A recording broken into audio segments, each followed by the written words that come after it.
NEET விலக்கு உறுதிமொழி அளித்தால்தான் பாஜகவுடன் கூட்டணி என்று கூற தயாரா? எடப்பாடி பழனிசாமிக்கு முதலமைச்சர் மு.க.ஸ்டாலின் சவால். தமிழ்நாட்டு மாணவ செல்வங்கள் மீது உங்களுக்கு துளியாவது அக்கறை இருந்தா பாஜக கூட்டணிக்கு போறதுக்கு முன்னாடி நீட் விலக்கு தந்தாதான் கூட்டணின்னு வெளிப்படையா அறிவிக்க தயாரா?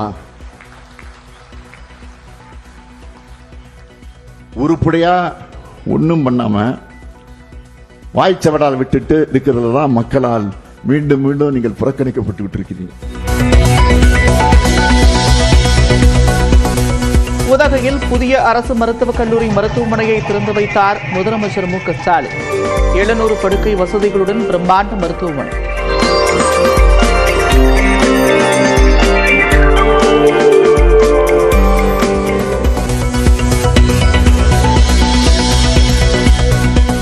ராமேஸ்வரம் ராமநாத சுவாமி கோவிலில் பிரதமர் நரேந்திர மோடி வழிபாடு.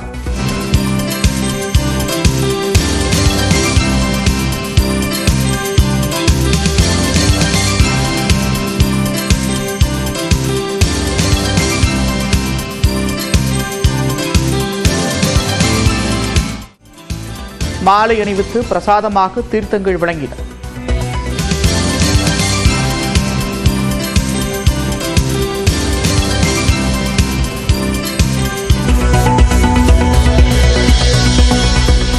பாம்பனில் புதிய ரயில் பாலத்தை திறந்து வைத்த பிரதமர் நரேந்திர மோடி. பாலத்திற்கு இடையில் ரோந்து கப்பல் கடந்து சென்ற நிலையில் பாலத்தின் மீது பயணித்த முதல் ரயில்.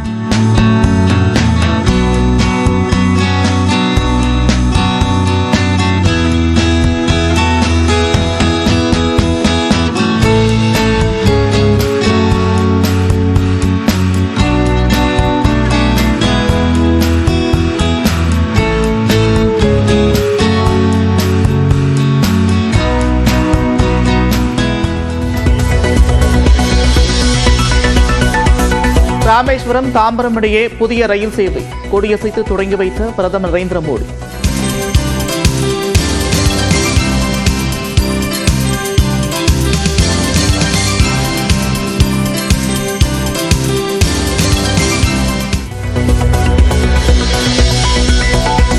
$8,500 கோடி மதிப்பிலான நலத்திட்டங்களை நாட்டிற்கு அர்ப்பணித்தார் பிரதமர் மோடி.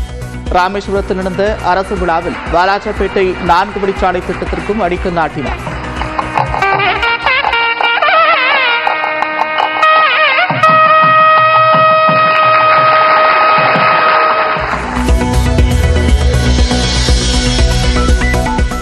சிலர் நிதி தந்தும் அழுகிறார்கள், அவர்கள் அழுது கொண்டே இருக்கட்டும். தமிழ்நாட்டிற்கு மத்திய அரசு செய்த திட்டங்களை பட்டியலிட்டு ராமேஸ்வரம் நிகழ்ச்சியில் மாநில அரசு மீது பிரதமர் மோடி சூசகமாக குற்றச்சாட்டு.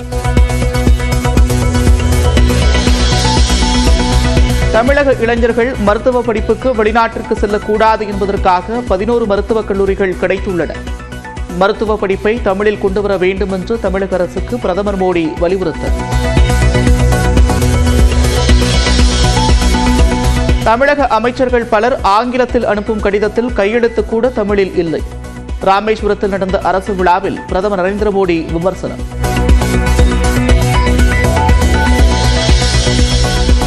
ராமேஸ்வரத்தில் பிரதமர் மோடிக்கு திருவள்ளுவர் சிலையை பரிசீலித்த அமைச்சர் தங்கம் தென்னரசு.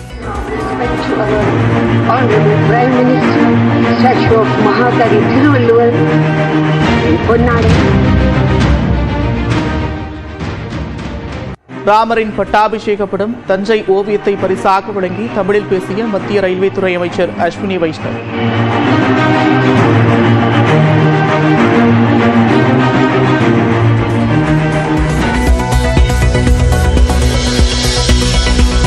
ராமேஸ்வரத்தில் பிரதமர் அமர்ந்திருந்த மேடைக்கு அமர வைக்கப்பட்ட நயினார் நாகேந்திரனுக்கு கௌரவம். பிரதமர் அலுவலகத்திலிருந்து கடைசி நேரத்தில் வந்த உத்தரவால் மேடை ஏற்றப்பட்டதாக தகவல். இலங்கையிலிருந்து திரும்பும் போது ராமர் பாலத்தை தரிசித்ததாக பிரதமர் மோடி நிகழ்ச்சி. ஹெலிகாப்டரிலிருந்து எடுக்கப்பட்ட வீடியோவை வெளியிட்டு பதிவு.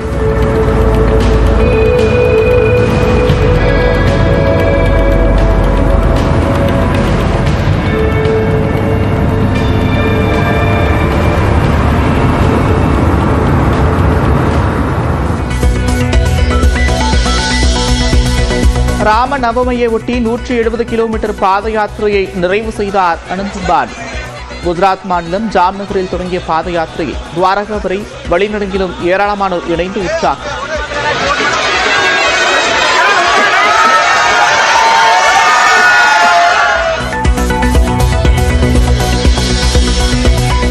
மார்க்சிஸ்ட் கம்யூனிஸ்ட் கட்சியின் புதிய பொதுச் செயலாளராக கேரளாவைச் சேர்ந்த MA பேபி தேர்வு.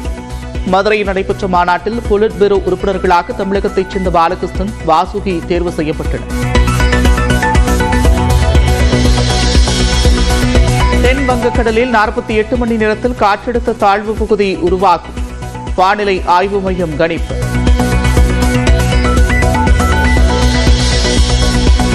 நீலகிரி, கோவை, தேனி உள்ளிட்ட 6 மாவட்டங்களில் இன்று கனமழைக்கு வாய்ப்பு. வரும் 12ஆம் தேதி வரை தமிழ்நாட்டின் ஒரு சில இடங்களில் மிதமான மழை பெய்யும் என்றும் கணிப்பு.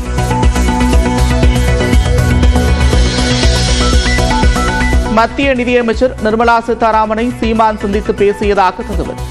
சந்தித்திருந்தால் கூறப்போகிறேன் என்று நியூஸ் 18க்கு சீமான் பேட்டி. சந்திச்சா நான் சந்திச்சேன்னு சொல்லுவேன். எனக்கு என்ன பயமா இல்ல தயக்கமா சந்திச்சா நான் சந்திச்சேன் அப்படின்னு சொல்ல போறேன். சும்மா நீங்களா ஒரு சந்திச்சிருப்பாரா சந்திச்சாரா அப்படின்னு சொல்லிட்டு இருந்தீங்கன்னா. ராஜபாளையம் மற்றும் சத்திரப்பட்டியில் 2 நாட்களில் 80 பேரை கிடைத்த திருநாய்க்கு. காயத்துடன் அரசு மருத்துவமனையில் குவிந்த மக்கள்.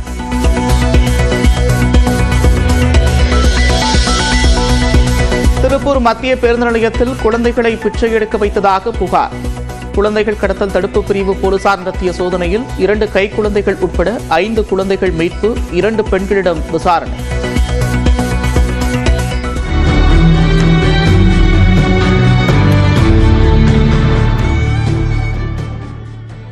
தமிழ்நாட்டிற்கு நிதி தந்தும் சிலர் அழுது கொண்டே இருக்கிறார்கள் என்றும் அவர்கள் அழுது கொண்டே இருக்கட்டும் என்றும் ராமேஸ்வரத்தில் நடைபெற்ற மத்திய அரசு விழாவில் பிரதமர் நரேந்திர மோடி தெரிவித்திருக்கிறார்.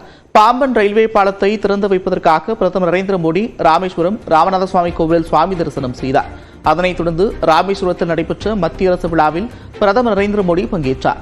விழுப்புரம், புதுச்சேரி, புண்ணியம்பாக்கம், சட்டநாதபுரம், சோழபுரம், தஞ்சை ஆகிய சாலை திட்டப் பணிகளை தொடங்கி வைத்தார். மேலும் ராமேஸ்வரம், தாம்பரம் இடையிலான புதிய ரயில் சேவையையும் தொடங்கி வைத்தார். மேலும் தமிழ்நாடு, ஆந்திரா இடையிலான 4 வழிச்சாலை திட்டத்திற்கு அடிக்கல் நாட்டினார். மத்திய அமைச்சர் எல்முருகன் வரவேற்ற நிலையில் பிரதமர் நரேந்திர மோடி சிறப்புரையாற்றினார். வணக்கம் என் அன்பு சொந்தங்களே என்று தமிழில் பேசி தனது பேச்சை தொடங்கிய பிரதமர் மோடி, ராமநாத சுவாமி நான் என்பதால் அனைவரும் ஜெய் ஸ்ரீராம் என்று கூறுங்கள் என்றார். ஜெய் ஸ்ரீராம், ஜெய் ஸ்ரீராம், ஜெய் ஸ்ரீராம். விழாவில் பங்கேற்ற தனது சக அமைச்சர்கள் என அஸ்வினி வைஷ்ணவ், எல்முருகன் பெயர்களை குறிப்பிட்ட பிரதமர் விழாவில் பங்கேற்ற தமிழக அமைச்சர்கள் பெயரை குறிப்பிடவில்லை. தமிழக அமைச்சர் பெருமக்கள் என பொதுவாக சொன்னார். தங்கம் தென்னரசு, பெரிய கருப்பன் ஆகியோர் விழாவில் பங்கேற்றது குறிப்பிடத்தக்கது. ராமேஸ்வரம் சென்னை புதிய ரயில் திட்டம் மூலம் சுற்றுலா மற்றும் வணிகம் வளர்ச்சி பெறும் என்று பிரதமர் இளைஞர்களுக்கு வேலைவாய்ப்பு கிடைக்கும் என்றார். பாம்பன் பாலம்தான் இந்தியாவின் முதல் செங்குத்து பாலம் என்ற பிரதமர் 21ஆம் நூற்றாண்டில் பொறியியல் அற்புதம் என்றார். வளர்ச்சி அடைந்த பாரதம் என்ற பயணத்தில் தமிழ்நாட்டிற்கு என தனி இடம் உள்ளது என்ற பிரதமர் மோடி, திமுக காங்கிரஸ் ஆட்சியை விட தற்போது 3 மடங்கு கூடுதல் நிதி ஒதுக்கப்படுகிறது என்றார். கடந்த 10 ஆண்டுகளில் தமிழக ரயில்வே திட்டங்களுக்கு 7 மடங்கு அதிகரிக்கப்பட்ட நிதி விடுவிக்கப்பட்டிருப்பதாகவும் இவையெல்லாம் செய்தும் கூட சிலர் அழுது கொண்டே இருக்கிறார்கள் என்றும் திமுக அரசை பிரதமர் மோடி மறைமுகமாக சாடினார். इसके बावजूद भी कुछ लोगों को बिना कारण रोते रहने की आदत है, वो रोते रहते हैं. இவற்றையெல்லாம் செய்த பிறகும் கூட சிலர் அழுது கொண்டே இருக்கிறார்கள். அவர்களால் அழ மட்டுமே முடியும். அவர்கள் அழுதுவிட்டு போகட்டும். इसके will also தொடர்ந்து பேசிய பிரதமர் மருத்துவ படிப்பை தமிழில் கொண்டுவர வேண்டும் என்று தமிழக அரசை கேட்டுக் கொண்டார். மேலும் தமிழ்நாட்டிலிருந்து பலர் தனக்கு ஆங்கிலத்தில் கடிதம் எழுதும் நிலையில் கையெழுத்தை கூட தமிழில் போடுவதில்லை என்றார்.